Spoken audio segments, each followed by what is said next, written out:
In this class, we are going to start performance appraisal. I think you all know a little bit about performance appraisal, right? What is performance appraisal? What is appraisal? Vikash?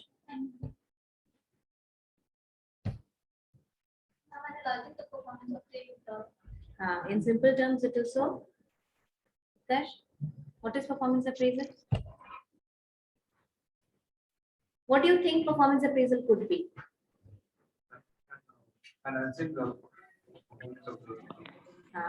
Okay. Others? Better efficiency and effectiveness of the employee. Okay. And any different answer? Now, performance appraisal is refers to regular review of employee performance Very good. and their contribution to the company. ठीक है. आप लोग ये सुने हैं कि किसी employ का पैसा बढ़ गया, 1 साल हुआ, अप्रेजल हुआ, उसका पैसा बढ़ गया, या फिर ये भी सुने होंगे कि इसका ट्रांसफर हो गया अप्रेजल के बाद, या ये भी सुने होंगे कि इसको काम से निकाल दिया अप्रेजल के बाद, सुने होंगे. So performance appraisal, as you all know, as you all said just now, कि इन जनरल टर्म्स इसका यही मतलब होता है. Performance appraisal means systematic evaluation of the performance of employees. See, when an employee works in the organization, performance appraisal एक तरीके का HRD mechanism है, जिसको हम कहते हैं human resource development mechanism. देखिए, अगर lack of supervision रहे कहीं, तो as a student आपको ये समझने में थोड़ी difficulty होगी कि lack of supervision की वजह से आपका interest क्यों चला जाएगा काम करने में. या फिर आप इसको ऐसे समझ सकते हैं, कोई टीचर क्लास में आए और आपको कभी टेस्ट का प्रेशर ही ना हो, कोई एग्जाम पास नहीं करना है, कोई टेस्ट नहीं होगा, क्लास में कोई कुछ नहीं पूछेगा, कोई कुछ नहीं पूछेगा, किसी को कोई मतलब नहीं है, हम आके पढ़ा के चले जाएं, आप आके पढ़ के चले जाएं, कोई जवाबदेही नहीं, कुछ नहीं. You will gradually lack interest in study. ठीक है, आपको ये लगता है कि पढ़ने वाला पढ़ेगा, पर ऐसा नहीं होता. This is human nature. If we are not inquired, if we are not estimated of what we are doing, we will lack interest in the same thing. This is the same thing that happens with the employees in the organization. Okay, so performance appraisal can be considered to be one of the HRD mechanisms, जिसको कहते हैं human resource development mechanism. Human resource development मतलब मैंने आपको पहले ही बताया कि human resource किसी भी organization के लिए कितनी important होती है, और उसको कॉन्स्टेंटली उसको डेवलप करते रहना, यानी उसकी एफिशिएंसी मेंटेन करना या रादर इंप्रूव करना, ये भी एचआर डिपार्टमेंट का काम होता है. So coming back to performance appraisal, this is one of the most important means of HRD mechanism. This is responsible for your development. अब परफॉर्मेंस अप्रेजल क्यों इंपॉर्टेंट होता है? इसलिए टू एस्टिमेट कि आपको जो काम दिया गया वो काम आपने सही से किया कि नहीं, आपने 1 साल में क्या काम किया. And this is not important कि आपका अप्रेजल 1 साल में ही हो, कुछ ये डिपेंड्स अपॉन द ऑर्गेनाइजेशन कि अप्रेजल कैसे होता है, and it also depends upon the nature of work. जैसे कि सेल्स में जो लोग होते हैं ना, सेल्स से जो लोग रिलेटेड होते हैं, जैसे जो इंश्योरेंस बेचते हैं, जो आपको आदित्य विजन वगैरह में जो आप देखे होंगे कि कैसे वो आप घुसिए और फिर वो हर कंपनी का अपना एक सेल्समैन बिठाया हुआ है. Have you been to Aditya Vision? No. Okay. They have Whirlpool. हाँ, वर्लपूल का फ्रिज है, वर्लपूल का एसी है, everything. So every company has fixed his a salesman, and that salesman will try to lure you to buying their products. Okay, इस तरीके का जो nature of job होता है, इसमें आप देखेंगे कि अप्रेजल जल्दी होता है. They do not take 1 complete year. Appraisal जल्दी होता है क्योंकि इंसेंटिव देना होता है इनको. देयर इंसेंटिव क्या होता है? हम पढ़ा चुके हैं, तो इधर उधर हर चीज को दाल भात चोखा नहीं बनाना है.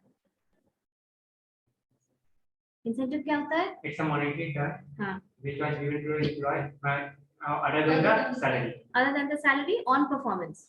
हमेशा इंसेंटिव मॉनिटरी होगा। हम आपको पहले बताए हैं कि आप ऑफर लेटर अब आप देखना शुरू कीजिए, क्योंकि अब आप लोग को समझ में आएगा कि ऑफर लेटर में जो लिखा है उसका मतलब क्या है। आप यहाँ देखेंगे जनरली मार्केटिंग वगैरह का आपको ऑफर लेटर इस तरीके का दिखेगा, जैसे कि if they right that 4.5 lakh per annum is your package, will be your package, they will write 3.5 lakh per annum CTC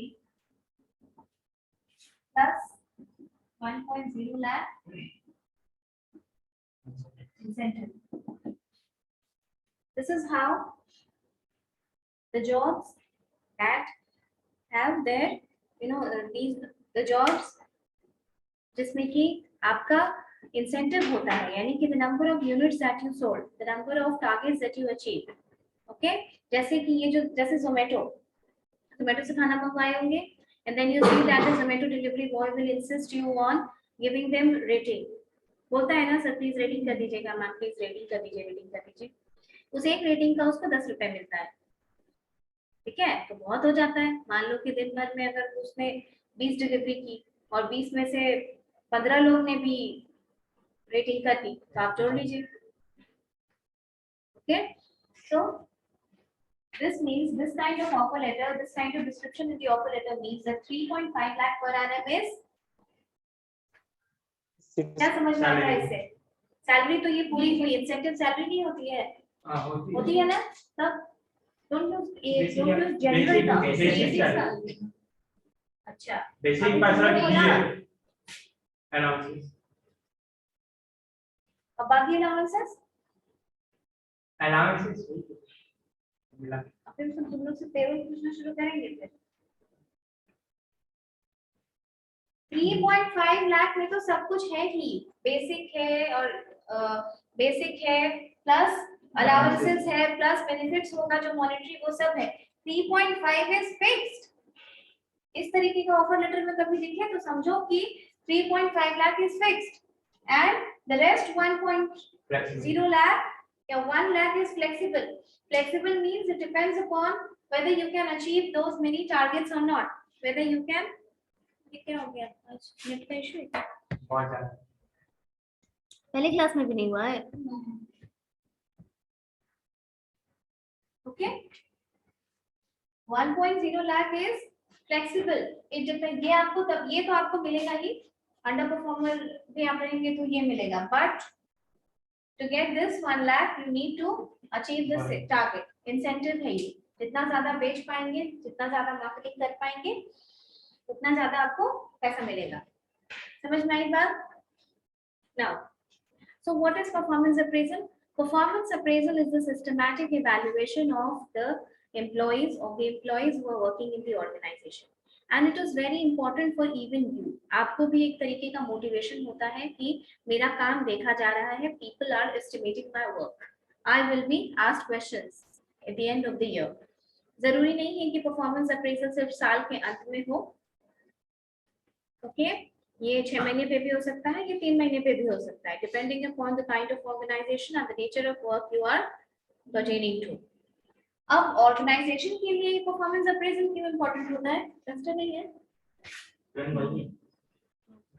performance appraisal organisation के लिए क्यों इंपॉर्टेंट होता है? क्या डिसाइड करेंगे ऑर्गेनाइजेशन परफॉर्मेंस अप्रेजल से? आपका परफॉर्मेंस अच्छा है ना, कॉस्ट ऑफ एम्प्लॉय, कॉस्ट पे कैसे जो एम्प्लॉय अंडर परफॉर्म कर रहे तो एफिशिएंसी नाम कंपनी को कोई बेनिफिट ही नहीं है, इसीलिए उन्हें। और बताइए मैम, और कंपनी सब एक पॉइंट बताइए। Efficiency, I give you 2 minutes. ये सब जनरल टर्म्स नहीं बोलोगे, efficiency, effectiveness, no, tell me the keyword. तुम ऑर्गेनाइजेशन में काम कर रहे हो, you are working in the organisation and I am your appraiser, I will appraise your performance. हम उससे क्या डिसाइड करेंगे? थोड़ा दिमाग ब्रॉड करो तुम लोग। हाँ, इंसेंटिव्स, वेरी गुड, एक पॉइंट आया इंसेंटिव। दूसरा point, I give you 1 minute, 1 minute सोचो, सोचो, इधर मत देखो, चलो बताओ, सोचो क्या होगा।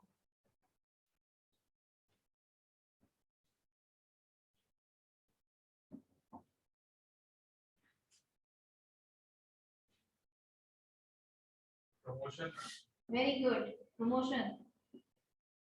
Very nice. Next. Transfer. Very good. Transfer. Next.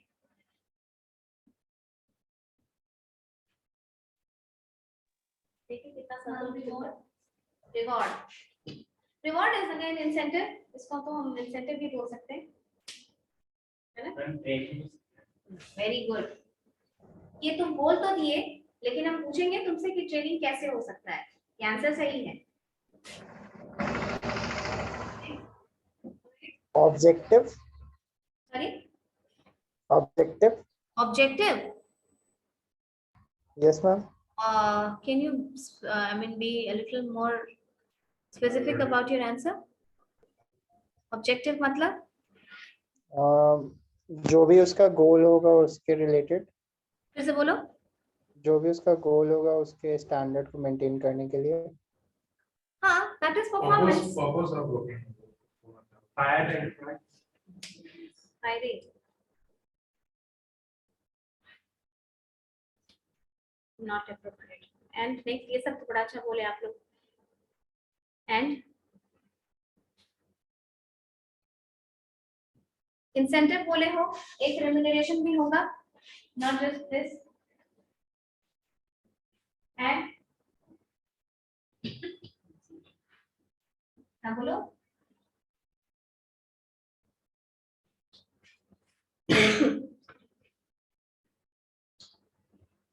देखो, incentive, transfer, promotion, training, compensation, Vision.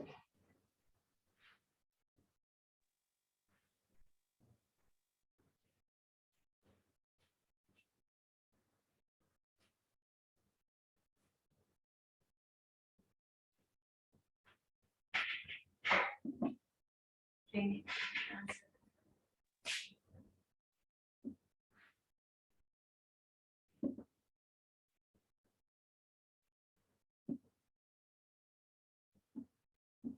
See, let's get into details of every point. तो बोलो उत्सव पहले ट्रेनिंग से क्या मतलब समझे? मैम जैसे कोई एम्प्लॉय है वो कहीं पे भी अगर वो कम ही रहता है तो उसको पूरा करने के लिए उसको ट्रेनिंग है उसको पूरा करने. Yes, I appraised you and I found कि थोड़ी सी आप में कुछ कमी है. ओके, थोड़ी सी कमी है और उसको ट्रेनिंग से दूर किया जा सकता है. या maybe you are not, आपने मुझसे, जैसे मैं आपको प्रेज कर रही हूँ तो एक गुड स्पिरिट में मैंने आपसे पूछा कि आपको क्या प्रॉब्लम हो रही है, आपका work up to the mark नहीं है. तो आप मुझे बताएंगे कि maybe I am not confident with my work because I am not trained enough, because I do not have the knowledge of it enough. So performance appraisal helps us to determine helps the organization to determine people who require training. ठीक है, people who require training ये identify करने के लिए. Done. Next is compensation management. ये तो आप समझते हैं. Performance appraise करेंगे तो फिर देखेंगे कि किसकी सैलरी कितनी होनी चाहिए वर्क के हिसाब से, क्योंकि अप्रेजल के बाद ही जैसे एक साथ आप लोग 10 लोग ज्वाइन करेंगे, सबका अप्रेजल एक जैसा नहीं होता है. तो सबका अप्रेजल जब एक जैसा नहीं होगा, दैट मींस कि you people have worked differently, और किसकी सैलरी क्या होनी चाहिए ये अप्रेजल से ही डिटरमिन होता है. Right. Incentive, as he said that, ठीक है, अगर मान लीजिए कि even if you have same salary but incentive is given for more factors than just 1 or 2. There are many things जिसके लिए इंसेंटिव दिया जाएगा. Okay, maybe you have led a team, जो उस वक्त उस साल में कोई काम आ गया और आपको आपकी जरूरत महसूस हुई और आपने किया जो किसी और ने नहीं किया. You have sold more number of units. Your coming to that department was a significant step by the organization. That way, incentive दिया जाता है. ये determine किया जाता है performance appraisal से कि किसको incentive बढ़ाना चाहिए और किसका नहीं बढ़ना चाहिए. Next is identifying high performance. ये हम लास्ट में समझाएंगे. ये देखो, determining probation period. You all know, अभी recruitment selection पढ़े हो तुम लोग, तो ये बताओ कि सिलेक्शन पीरियड के बाद प्रोबेशन पे क्यों रखा जाता है? जब इतना रिगरस प्रोसेस होता है सिलेक्शन का, खासकर अगर हम गवर्नमेंट एग्जाम्स के बारे में बात करें, they have a rigorous process of selection. No, first you will apply for the post, then your application will be screened, and then you'll be called for a tough interview, a tough employment test, and then you'll be interviewed, and then you pass the medical examination, then you get the joining. फिर भी probation पे क्यों रखा रहता है? Best people को select करना। Select होके ही तो आए हैं, उसको तो Ma'am, जब आपको ऑफर लेटर दे दिया गया तो that means you're selected. Ma'am कोई जॉब बीच में छोड़ के चला गया एट द मोमेंट, उसके रिक्वायरमेंट के बाद वो सारा प्रोसेस नहीं कर सकता है, इसलिए जॉब छोड़ के चला जाएगा तो वो तो ऐसे भी चला जाएगा। जब सिलेक्ट हो गया का मतलब कि नहीं जॉब से क्या है? नहीं, तुम लोग थोड़ा कंफ्यूज हो रहे हो। आई थिंक तुम लोग आंसर्स हिट एंड ट्रायल कर रहे हो।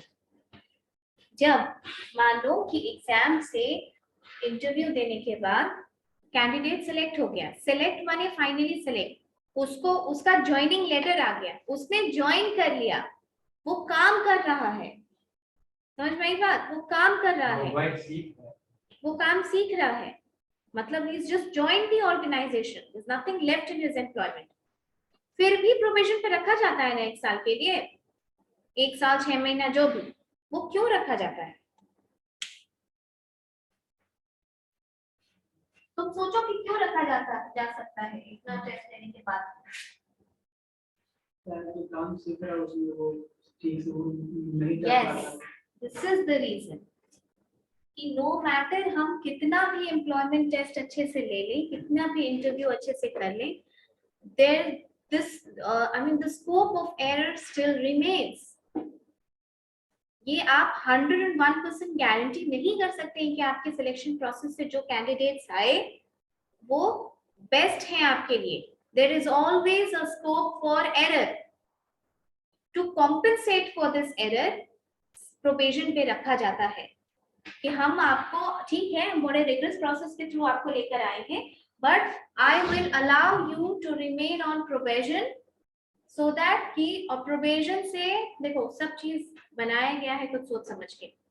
सिलेक्ट कर लिया तो देखो ज्यादातर सेलेक्ट हो ही जाते हैं, ऐसा कोई नहीं कि फेल होके निकल जाता है, लेकिन फिर भी सिलेक्शन के बाद प्रोबेशन कंफर्म होने के लिए एग्जाम देना पड़ता है अंदर एग्जाम ऑर्गेनाइजेशन का, ठीक है, एग्जाम देना पड़ता है। उस एग्जाम में अगर आप पहली बार फेल हो जाएंगे, you will be given second chance, and if you fail the second time you will be out. इतना प्रोसेस होने के बाद गवर्नमेंट एग्जाम्स में क्या आप एग्जाम क्यों नहीं क्वालिफाई कर पा रहे? प्रोबेशन में रहने, काम सीखने, सब कुछ ट्रेन हो जाने के बावजूद। अब समझ में आई बात? दैट इज व्हाई उनको प्रोबेशन पे रखा जाता है। तो परफॉर्मेंस अप्रेजल का मतलब कि हम परफॉर्मेंस अप्रेज कर रहे हैं कि भाई बंदे को अब प्रोबेशन से हटाया जाए या फिर there is need to extend his probation period more. समझ आई बात? ये प्रोबेशन और बढ़ा दें ट्रेनिंग का, या फिर ये इतना सीख चुका है या इतना लर्नड है कि अब हम उसको परमानेंट एम्प्लॉय कर सकते हैं। Next, transfer. Obviously transfer determine करने कई बार क्या होता है, पनिशमेंट ट्रांसफर का नाम सुने आप लोग? ट्रांसफर कर, पापा लोग से सुने होंगे, कंप्लेन में ट्रांसफर कर दिया वहां, सुने हैं? तो कई बार ट्रांसफर पनिशमेंट ट्रांसफर भी होता है कि जब अच्छा परफॉर्म नहीं कर रहे हैं लोग तो मेन जगह से हटा के उनको किसी रिमोट जगह पे वगैरह पे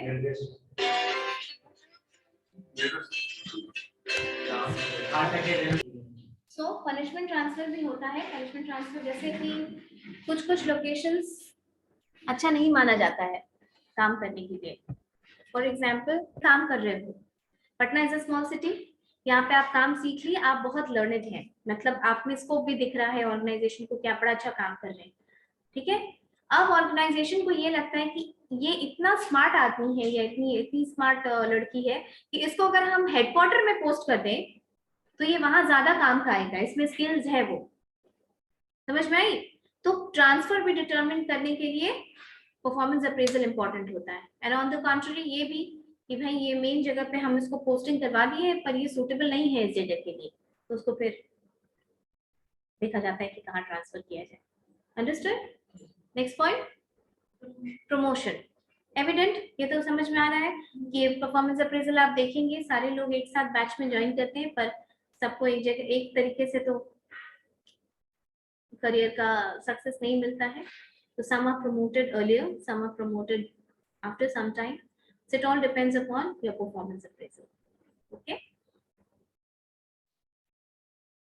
आइडेंटिफाइंग हाई परफॉर्मेंस इंडिविजुअल्स। देखो अभी के टाइम पे, पहले के टाइम पे परफॉर्मेंस अप्रेजल का मतलब था कि all that you have done in the past.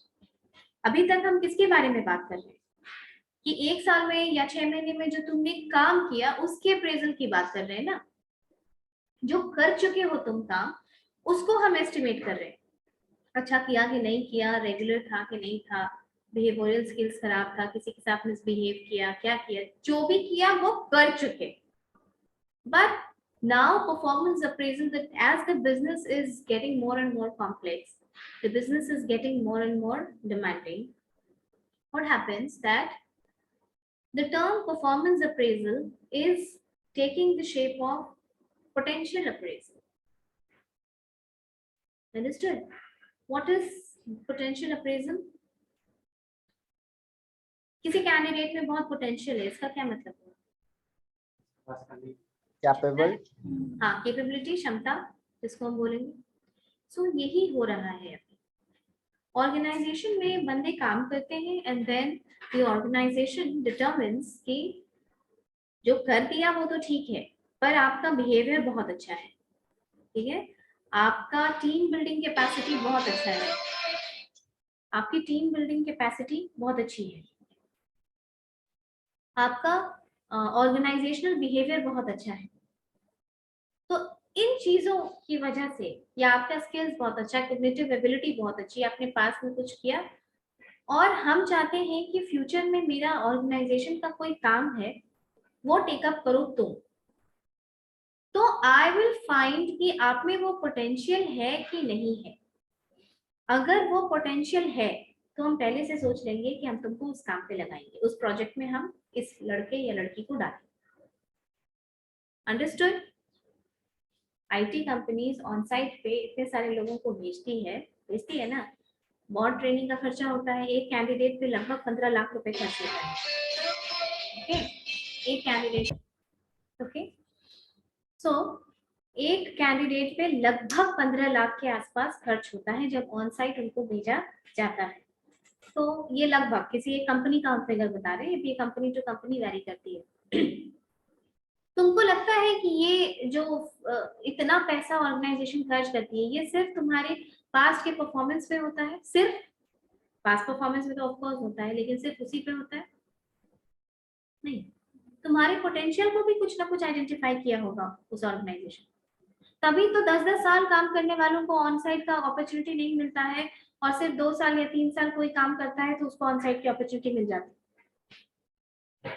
होता है कि नहीं ऐसा? ये पोटेंशियल अप्रेजल की वजह से होता है। तुमको ऐसा लगता है ऑर्गेनाइजेशन में काम करते वक्त कि nobody is watching you. Understood? ये ऐसा लगता है कि nobody is watching you, but everything is being watched, especially when you're working in an organized organization. बोलो, जो काम लोग करते हैं उसी से सब पता चल जाता है, उससे भी पता चलता है, और आपका बिहेवियर भी मॉनिटर होता है। सिर्फ वही नहीं, आपका बिहेवियर, आपकी लीडरशिप एबिलिटी, आपका कोई काम करने का इनोवेटिव तरीका। So never think that you are not being watched. That is potential appraisal. कि फ्यूचर में कोई स्टेप हम लेना चाहते हैं, फ्यूचर में कोई एक्शन हम लेना चाहते हैं, तो उसके लिए भी आपका अप्रेजल होता है। Okay, understood? Now there are methods of potential performance appraisal. काफी सारे मेथड्स हैं अप्रेजल करने के। ट्रेडिशनल मेथड्स हैं और मॉडर्न मेथड्स हैं। ट्रेडिशनल मेथड्स वो मेथड्स हैं जो पहले यूज होते थे, लेकिन अगर ट्रेडिशनल मेथड को खत्म करके मॉडर्न मेथड्स लाया गया तो इसका मतलब है कि कहीं ना कहीं ट्रेडिशनल मेथड हमारे आज के बिजनेस को सूट नहीं कर रहा था अप्रेजल लिखना, राइट? अगर किसी चीज को खत्म किया गया है, दैट मींस उसमें कुछ फ्लॉ था, there was some flaw in that. So हम ट्रेडिशनल मेथड्स और मॉडर्न मेथड से परफॉर्मेंस अप्रेजल करते हैं। आज भी ट्रेडिशनल मेथड्स बहुत सारे ऑर्गेनाइजेशन में यूज होता है, स्पेशली जो छोटे ऑर्गेनाइजेशंस हैं वो, ओके, बहुत छोटे ऑर्गेनाइजेशंस हैं वो परफॉर्मेंस अप्रेजल एक बहुत बड़ा और स्टैब्लिश्ड चीज है। इसको करने के लिए एचआर में एक बड़ी ऑर्गेनाइजेशन में एक अलग ही डिपार्टमेंट ही होता है अप्रेजल करने के लिए। ये जितना हम बता रहे हैं उससे बहुत ज्यादा बड़ी चीज है। विप्रो में जो कंपनी अभी थी थॉमस कुक, ये सब में 360 डिग्री अप्रेजल होता है। तुम लोग को बताए थे एक क्लास में 360 डिग्री अप्रेजल, वो भी बताएंगे तुम लोग को। सो देयर आर अभी ज्यादातर 360 डिग्री अप्रेजल चल रहा है। पहले क्या होता था ट्रेडिशनल मेथड्स में? Most of the traditional method require your supervisor और somebody who is your reporting manager to tell about your performance। यही करता था। तुम्हारे सीनियर बताएंगे कि तुम अंडर में हो तो तुम कैसे कैसे काम करते हो, उसके हिसाब से तुम्हारा अप्रेजल होता है। बट अब चीजें चेंज हो गई हैं। अब ह्यूमन बिहेवियर को बहुत ज्यादा इंपॉर्टेंस दिया जाने लगा। क्यों? Again I told you, team building हमेशा याद रखना। And whenever you sit for any interview, आप इस चीज का ध्यान रखिएगा कि आप किसी तरीके से इंटरव्यू में वैसी चीजें बताइए जो आपके स्मार्टनेस को दर्शाए, ये समझाए कि आपको थोड़ा ऑलराउंड नॉलेज है चीजों के बारे में। Understood? So there are some traditional methods and there are modern methods. Traditional methods में आता है एसए मेथड, ऐसे मेथड आता है, रैंकिंग मेथड आता है, रेटिंग मेथड आता है। ये सारे मेथड्स हैं। जब मॉडर्न मेथड्स के बारे में बात करोगे तो बार्स आता है, BARS, bars, behaviourally anchored rating scale. 360 degree appraisal आता है। MBO आता है। पीटर ड्रकर का नाम सुना है? पीटर ड्रकर, हाँ, उन्होंने दिया था MBO 1954 में। और 360 डिग्री अप्रेजल जो कि एक बहुत ही extremely modern method. Assessment circle जो RBI यूज करती है। तो ये सारे methods, we will deal with these methods in the next class. Okay.